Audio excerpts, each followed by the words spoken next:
It's early morning on the Atlantic island of Madeira, and a giant German cruise liner is reversing slowly into port.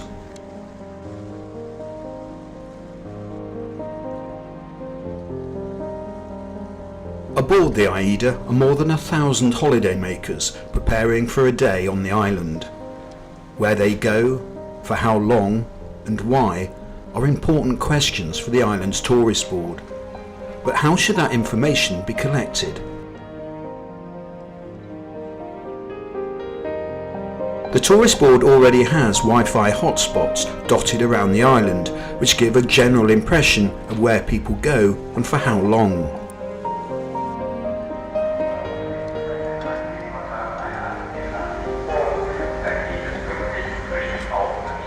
But data from Wi-Fi hotspots does not provide answers to some of the tourist industry's most pressing questions. Why did the tourists choose a certain place to visit, and what did they make of the experience?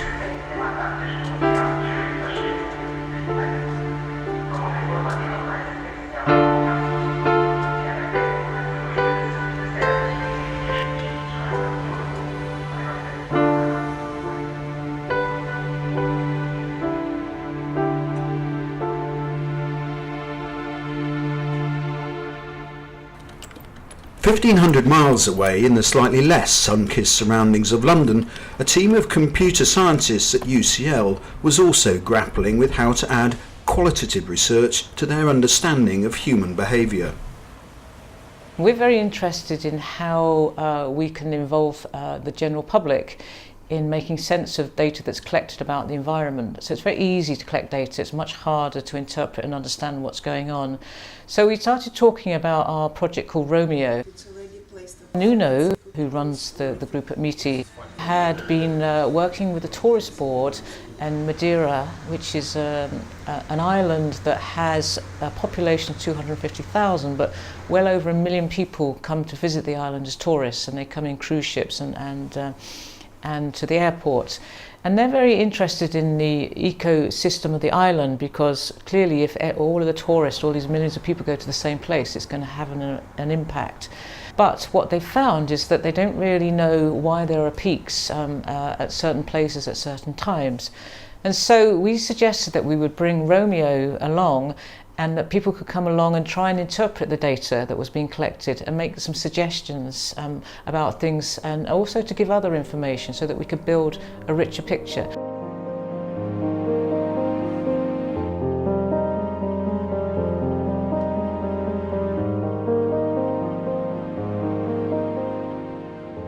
For a week in August 2016, Romeo was deployed in the main tourist office in Funchal.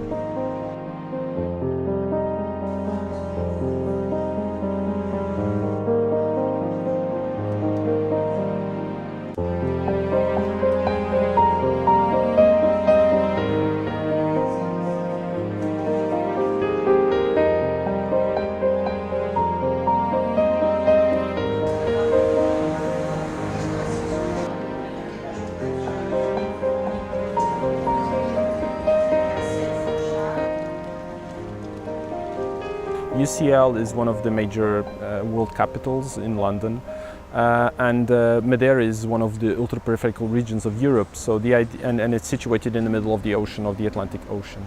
And so this creates, what you have in the ocean is, for instance, animals, biodiversity, which is a big plus of Madeira. So what we want to do is kind of combine these two things, you know, bring the expertise of a world-class institution like UCL, and in particular UCLIC and the group of Ivan Rogers, to Madeira to try and use their expertise in tackling new phenomena and looking at things in a different way, which you don't find in London, but you find here in Madeira.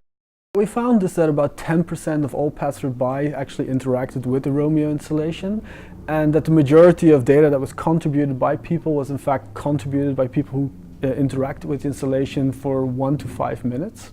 So that means that people would actually spend quite a lot of time to go through the questions and actually try to answer them to the best of their abilities. And we even saw some outliers where people would spend up to 20 minutes interacting with the system to actually go through all the possible questions that were in the Romeo system. I think it's actually really valuable because the data that's being produced by these kind of sensor networks just produce raw numbers that don't really tell you a lot about what's happening in that space. And through these kind of qualitative contributions from the public at large, we can actually build up a richer picture of what people actually perceive to be happening in certain spaces. We're trying to combine what we're calling hard sensing with soft sensing. That's what we think is different from other ways of eliciting information or sensing data. It tries to combine what humans can do in terms of interpreting it and what we can do with automatic systems which just sense the data.